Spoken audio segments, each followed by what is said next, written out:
Hello मेरी YouTube family. Welcome to my channel जिसका नाम है हेल्थ केयर रेमेडीज़। उम्मीद है आप सभी अच्छे होंगे। और आज फिर से मैं एक नया टॉपिक लेके आ गया हूँ जो बहुत बहुत बहुत ज़्यादा इम्पोर्टेंट है सभी के लिए, चाहे मेल हो फीमेल हो। सभी इस परेशानी से जूझ रहे हैं और ना जाने कितने ही home remedies, doctor, dermatologist, hair specialist सबके चक्कर काट लिए मगर ये कहीं कंट्रोल नहीं हो पाया। कंट्रोल हुआ तो कुछ दिन के लिए कंट्रोल हुआ और वापस से यही परेशानी आने लगी। आज हम बात करने जा रहे हैं हेयर फॉल, बालों का झड़ना, बालों का असमय झड़ना। बाल तो एक टाइम के बाद झड़ेंगे ही, गिरेंगे ही, बट 50-60, हमने कई लोगों का देखा होगा जो 50-60 साल के बाद भी, 50-60 साल की एज के बाद भी जिनके बाल नहीं झड़ते हैं, सफ़ेद होते हैं बट झड़ते नहीं हैं। वो एक अलग इसके पीछे साइंस है। बट हम ये बात करना चाहेंगे प्री मैच्योर हेयर फॉल, जो या प्री मैच्योर जो टाइम से पहले हेयर फॉल होते हैं। और ये अलग अलग टाइप से होते हैं, इनका पैटर्न होता है। मेल में ये मेल पैटर्न बाल्डनेस कहलाते हैं, मतलब मेल पैटर्न गंजापन है ना? और फीमेल में भी एक पैटर्न फॉलो करते हैं। मेल की बात करते हैं कि हम जनरली देखते हैं कि वो सामने से यू शेप बनाते हैं, पीछे से ओ शेप बनाते हैं, है ना? और अलग अलग तरह से ये बाल पीछे जाते हैं। शुरुआत में हेयर लाइन रिड्यूस होना स्टार्ट होती है, हेयर की लाइन पीछे जाना स्टार्ट करती है और धीरे धीरे करते ये बहुत पीछे चली जाती है। फीमेल में ये जनरलाइज्ड रूप से झड़ते हैं, मतलब एक पैटर्न फॉलो नहीं करते यू वी या डब्ल्यू शेप का। ये किसी भी जगह से, हर जगह से थोड़े थोड़े बाल गिरते हैं।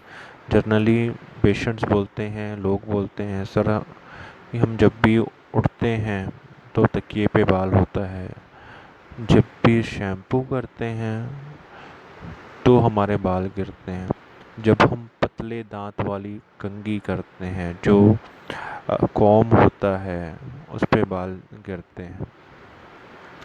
मेल लोगों में भी यही बोला जाता है कि जब भी हम हेलमेट पहनते हैं या जब भी हम हार्श शैम्पू यूज़ करते हैं या हमने जब से है शैम्पू बदला है तब से हमारे बाल गिर रहे हैं, ये बोला जाता है। बट ऐसा नहीं है, ये सभी चीज़ें हार्मोन्स के कारण होती है और हमारे शरीर के अंदर विटामिन्स की कमी के कारण होती है। ये तो रहा परेशानी की बातें। अब इससे छुटकारा कैसे पाया जाए, कैसे बचा जाए, कैसे रोका जाए, कैसे कंट्रोल किया जाए इसको कि हमारे बाल जितने चले गए हैं और ना जाएं, रुक जाएं, थम जाएं, या फिर नए बाल का ग्रोथ हो। मैं फिर से रिपीट करूँगा, जो झड़ चुके हैं वो बाल फिर से आए, रीग्रोथ हो, रूट पे फिर से बाल आए, है ना? तो इसके लिए मैं कुछ कुछ चीज़ें बताना चाहूँगा आप सभी लोगों को। अ, इससे पहले आप सभी से एक निवेदन है, एक रिक्वेस्ट है। यदि आप लोगों ने मेरा चैनल यदि सब्सक्राइब नहीं किया है तो ज़रूरत नहीं है सब्सक्राइब करने की, बट हाँ, आप मेरे टच में रहिए। हेयर रिलेटेड साइंटिफिक, मेडिकली और होम रेमेडी के थ्रू हम हर टाइप की डिसीज़, डिसऑर्डर और प्रॉब्लम्स या इशू को सॉल्व करने की कोशिश करते हैं विथ रिज़ल्ट ओरिएंटेड। ठीक है, तो चलिए फिर शुरू करते हैं। ट्रीटमेंट इसका दो टाइप से होता है। एक तो लोकल स्तर पे, जिस जगह पे बाल झड़ रहे हैं वहाँ पे कोई ऑयल, टिंचर या लोशन लगा के ठीक किया जाता है। दूसरी चीज़ें ये है कि इंटरनली टैबलेट, सीरम, इस तरह से कि बूस्ट किया जाता है। दोनों ही ट्रीटमेंट या कंबाइंड ट्रीटमेंट देने से रिज़ल्ट अच्छा रहता है ना? तो सबसे पहले हम लोकली हम क्या यूज़ कर सकते हैं, या अभी हम होम रेमेडीज़ पे जाएं तो सरसों तेल वन ऑफ द बेस्ट होता है रूट को स्टिमुलेट करने के लिए। आप सरसों तेल लगा सकते हैं और उससे मालिश कर सकते हैं नहाने के 1 घंटे पहले, और हेयर वॉश कर लीजिए।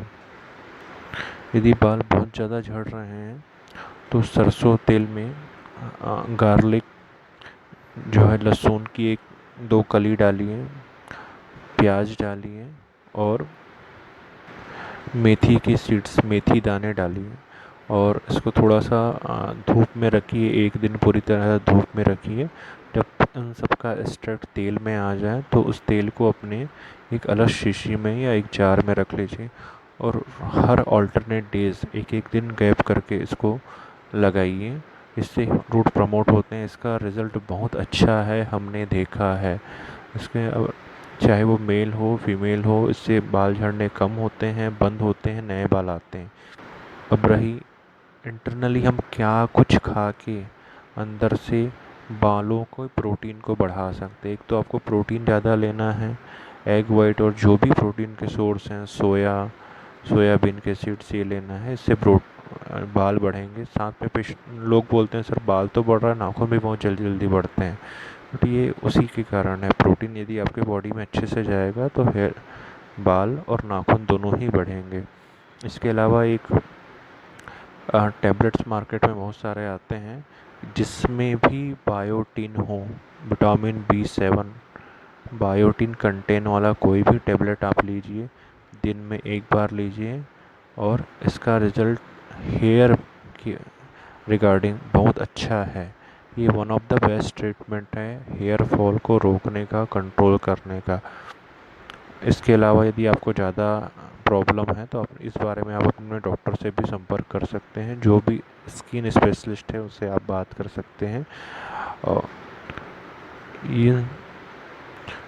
ये दोनों ही इंटरनली एक्सटर्नली ट्रीटमेंट का असर बहुत ज़्यादा अच्छा है। लेट आता है क्योंकि बालों का ग्रोथ तो लेट ही, धीरे ग्रेजुअल प्रोसेस है, ये लेट आता है बट अच्छा है। हम बहुत सारे लोगों में ये ऑलरेडी यूज़ करवा चुके हैं और दे आर ऑल हैप्पी। तो आप जो हैं इसको यूज़ करिए, लाइफ में खुश रहिए, स्ट्रेस फ्री रहिए। इससे बेस्ट कुछ नहीं है। All the best. Thank you.